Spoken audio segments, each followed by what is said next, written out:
Travel all over the countryside, ask the Leylands, ask the Leylands. Travel all over the countryside, ask the Leyland brothers. Whatever it is that you want to see, ask the Leylands, ask the Leylands. No matter whatever that happens to be, ask the Leyland brothers. Come on, me in and join in the fun. Travel all over Australia. Ask the Leyland, ask the Leyland, ask the Leyland brothers. This week we have two completely different stories for you. Where do we start, Mel? Well, our first story is really a two-part story. We join the famous Indian Pacific Railway here at Port Pirie and travel into the inland of South Australia, and then following the Trans-Australian Railway all the way, we go across the Nullarbor Plains and on to Kalgoorlie, looking all this time not only at the way the train makes the journey, but the behind-the-scenes activities which take place. Finally, we conclude our journey when we reach Perth. Where to then, Mike? Then we go to New Zealand, to the South Island, to a small place called Hanmer Springs, here in the northern section of the South Island, where we meet a man who catches deer out of helicopters. He catches them and brings them back alive to his deer farm.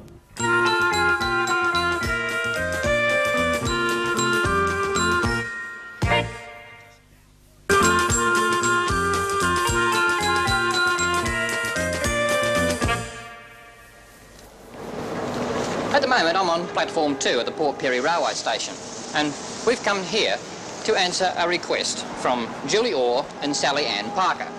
Now they say, we would like to see how the Indian Pacific works and what form of land it goes through. Well, the train here is the Indian Pacific, and shortly we'll be boarding the train and travelling west to Perth. Of course, the Indian Pacific starts in Sydney and travels right across. We'll be just joining here at Port Pirie.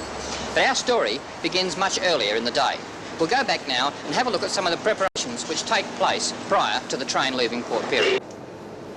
At Port Pirie, a complete train is made ready to accommodate the travellers joining the Indian Pacific here. The carriages of the Trans-Australian train, as this new section is known, are cleaned down thoroughly, both on the outside and on the inside. Each individual cabin is cleaned out and disinfected prior to the new passengers joining the train. These small but amazingly functional rooms provide facilities such as a bed, table, lounge chair, toilet and hand basin.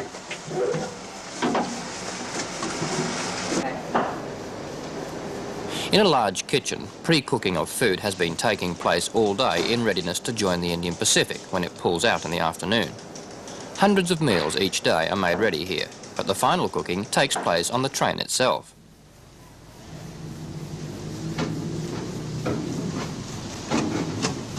About half an hour prior to departure, the vehicles of those travellers who are taking their cars with them are loaded onto the flat cars.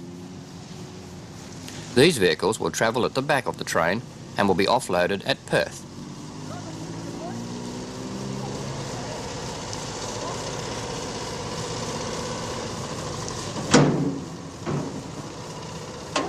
Each vehicle is driven on and off by the owner and is locked up and tied down for the entire trip. Any personal items required for the two-day journey must be taken to the cabin on the train, as no access to the vehicles is available once underway.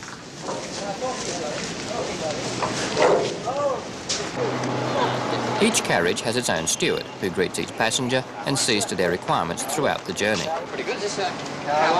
Right. Let me check the ticket for you. Car 1, 5 and 6, Mr and Mrs. Leyland. That's correct, sir. Thank you very much. Yeah. Just help you on board again. Thank you.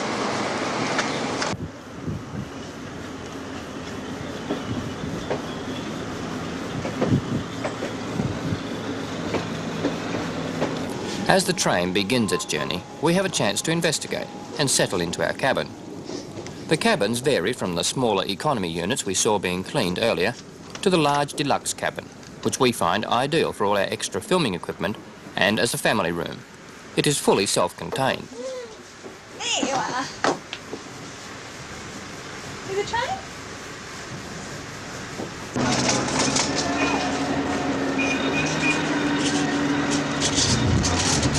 Pulling slowly out of the Port Pirie rail complex, the Indian Pacific will travel 2,439 kilometres to Perth. Much of this journey passes through some of the driest and most desolate country in the world. Get out the window, Cam. You think out the window?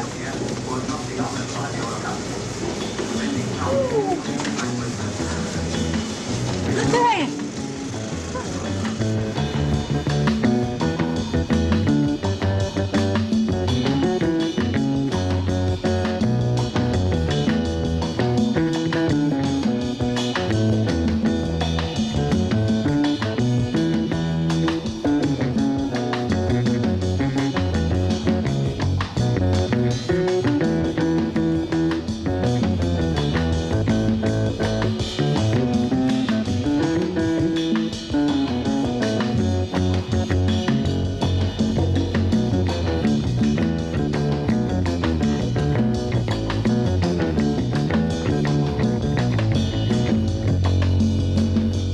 For the passengers on board the train, the next 2 days will be relaxing ones, with plenty of time to read a book or chat with friends. At regular times each day, meals are served in the dining car, and shortly after departure from Port Pirie, the evening meal is ready. The dining car in the centre of the train, adjoining the lounge car, seats 48 and copes with the large crowd by breaking the meals into 3 sittings.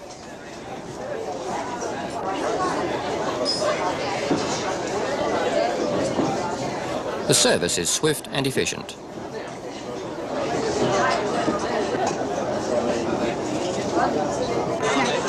Thank you. Later in the cabin, retiring for the night is easy. Can you watch Daddy put the bed down? Here comes the bed. There we are. The rain emerging from the shower is ready to be rocked off to sleep by the gentle movement of the train as it speeds through the night towards the Nullarbor Desert. We'll take a look at the second half of our journey after this break. Right.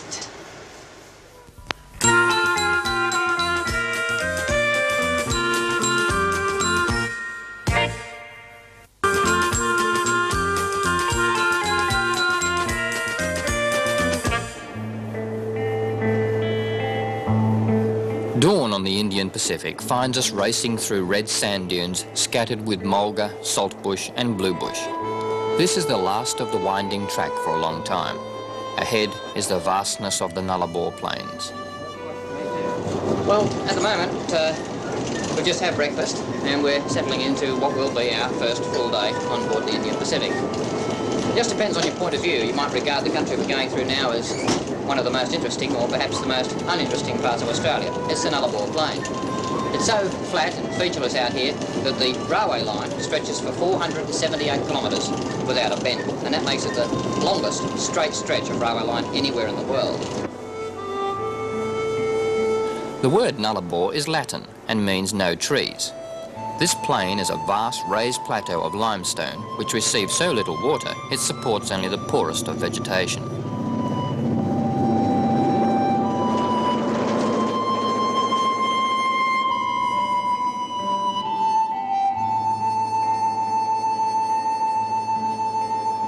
In the old days, the steam locomotives required stops every 60 to 100 kilometres for water and fuel. But the modern diesel whistles past most of the abandoned sidings without the need of stopping. Instead, the Indian Pacific makes one major stop on the trip between Port Pirie and Kalgoorlie, and that is at Cook.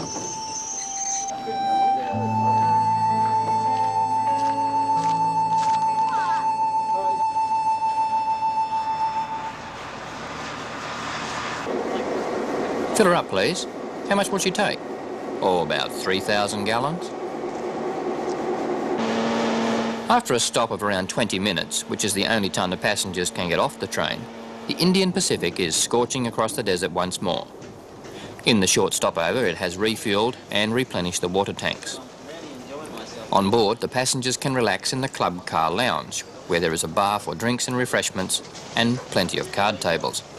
Here, while the passengers relax in the air-conditioned comfort, there are other parts of the train where work is the order of the day.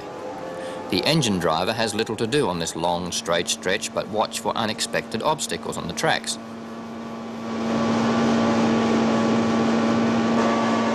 It would naturally be easy to fall asleep with such dull countryside to look at, so the driver must press a dead man button every minute, otherwise an automatic system will bring the train to a halt. The co-driver periodically checks on the massive 3,000 horsepower engines of the locomotive to see that all is running properly. It is so noisy here that earmuffs are essential to avoid injury to the ears.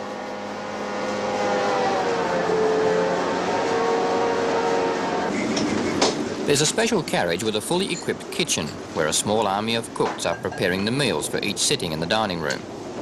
Working in an amazingly well laid out kitchen of stainless steel, the cooks are kept busy for the entire journey, very much like the kitchen of a large hotel.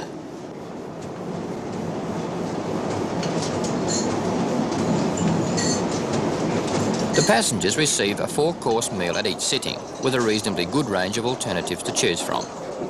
This style of living is one of the few old world ways of life which still cling on from the past. Back in 1917, when the first steam locomotive thundered across the Nullarbor, the style was very similar.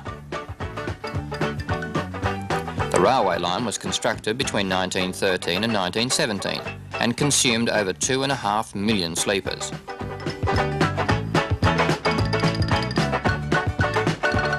The track laying machine made short work of the job, and with a massive body of men, amazing progress was made. 3,500 men toiled on the Nullarbor Desert to complete this milestone in Australian railway history.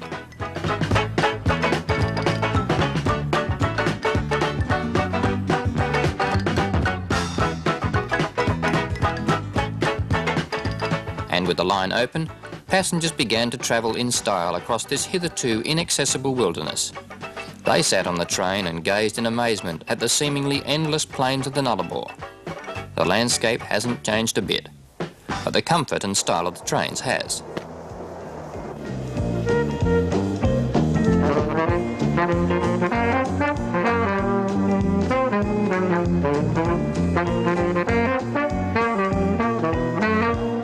With the passage of the second night, we have passed through the gold mining town of Kalgoorlie and soon find ourselves in the lush green valleys approaching the city of Perth. The Swan River is crossed, sure sign that we will soon be pulling into the modern rail terminal at Perth to mark the end of one of the world's longest train journeys.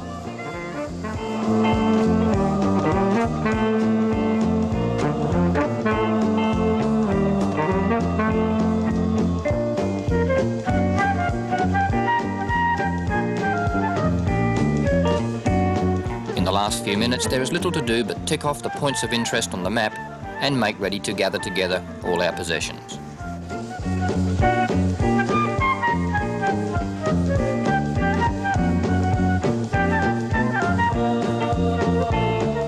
With 2,500 kilometres of rail travel behind us and nearly 4,000 kilometres for those passengers who have come all the way from Sydney, there is only one thing left to do: collect the car. This somewhat undignified way of unloading seems rather an anticlimax to an otherwise perfect journey, but we're assured that a proper loading ramp will soon be constructed. For Julie Orr and Sally Ann Parker, who wrote and asked to see it, we say thanks, for the Indian Pacific is one of the world's great trains.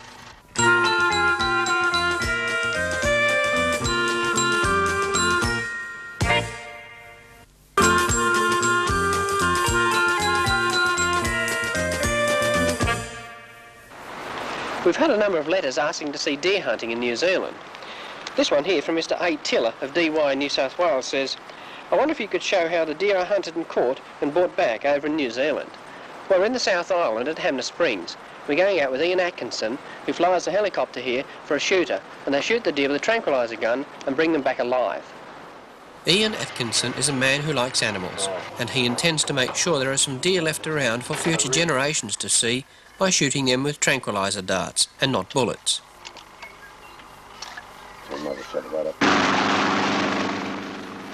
Deer shooting for game meat is big business in New Zealand, with squads of helicopters and shooters flying every day the weather permits all over the South Island. The deer are shot from choppers like Ian's, then carried back by a bigger jet helicopter to a central base where they are inspected for export, mainly to Europe. Where the deer are getting scarce, some helicopter shooters poach on private property, even at night, shooting with a spotlight. Ian owns a large property called Woodbank near Hanmer Springs in the north of the South Island. He runs cattle and sheep on his property, but in the last few years has started to build up a breeding stock of red deer.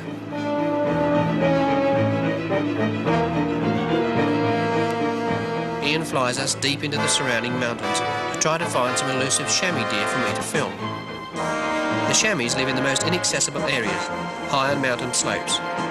They are sure-footed creatures and can run full gait over rock and scrub-covered slopes, never missing a step. Well, almost never. Nobody's perfect.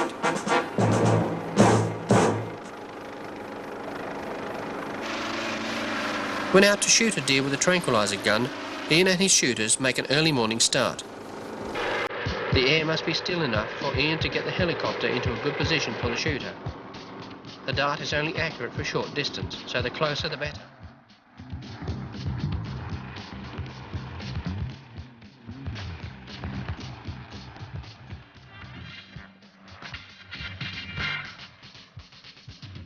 Looking down the gun barrel, you can see how close he has to be to make the dart count.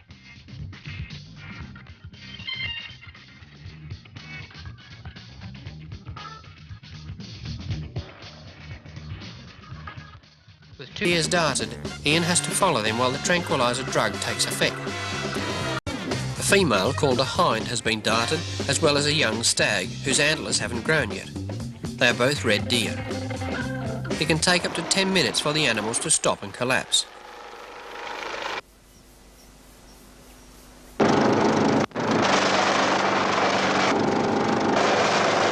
A sling around the hind legs is sufficient for the short hop back to the deer farm.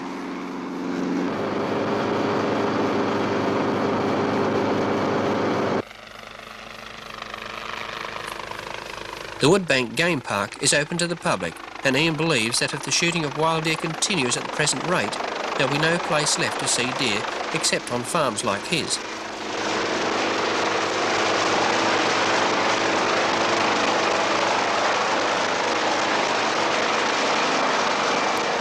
When the drugged hind is unhooked, Ian's nephew Paul Bevan and a farmhand Bill Adams take over. Ian and the shooter rush back to collect the young stag.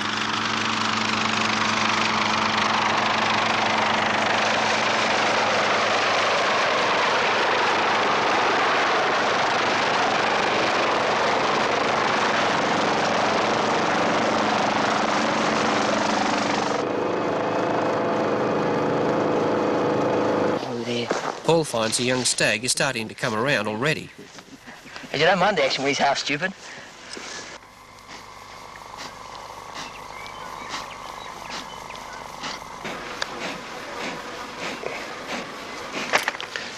An antidote is soon injected into the hind. It's about 30 minutes since the deer were tranquilised in the mountains behind Ian's property. The antidote has an almost immediate effect, and she quickly gains her footing to explore her new home. You're lucky, aren't you? No one's going to shoot you, are they? You're the luckiest wee deer ever. Yes, you are. You're the luckiest I never wee think deer. you're all right, too. Yes, you are. You're the luckiest wee deer ever, aren't you? Hey?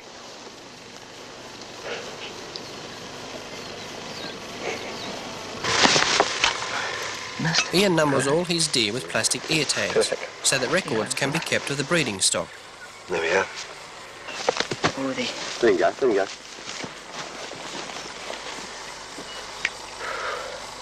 There, little fella. Where you go? Come on!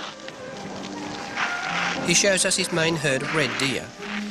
He now has about 200 deer on his property. Kerry and Sandy are fascinated. This is one of Ian's main aims in collecting the deer, to allow the new generation to see them. Red deer were introduced to New Zealand in 1871 at Otago on the South Island. They were shipped from Scotland to be released for sport hunting by the Earl of Dalhousie. Is there much difference between farming deer than there is cattle? Similar to any farming, really. You've got to do your young stock well and wean them and dip them and drench them. It's just another extension of ordinary farming. And you still have to do souping of the country and all that as well? To a degree. I feel that to keep the game flavour in your meat, you've got to perhaps run them on a more native condition with native herbs and so on. If you run them in a irrigated type situation where there are a lot of animals per acre, I think you're going to lose this flavour, which is the attraction of wild game. You were mentioning earlier that you sell the antlers. What does that involve? Well, the antlers are sold to eastern countries as aphrodisiacs. Whether this works or not, I don't know. I haven't tried it. But I am assured on very good authority that it is a good thing and does work. What do they do? They grind down the actual antler? Yes, they grind it. Some of them make them into wafers and freeze them, and they're processed, semi-processed here, and then they go to Korea, the ones that we sell are, and then they're finally processed there. Ian Atkinson plans to farm the deer for meat in the future when the herd is built up enough. Ian estimates he'll need about 3,000 head before that would be worthwhile. Ian loves his helicopter as much as he loves his deer, and he uses it instead of a motorbike or horse to move deer, cattle or sheep from one paddock to another.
Travel all over the countryside, ask the Leylands, ask the Leylands. Travel all over the countryside, ask the Leyland brothers. Whatever it is that you want to see, ask the Leylands, ask the Leylands. No matter whatever that happens to be, ask the Leyland brothers.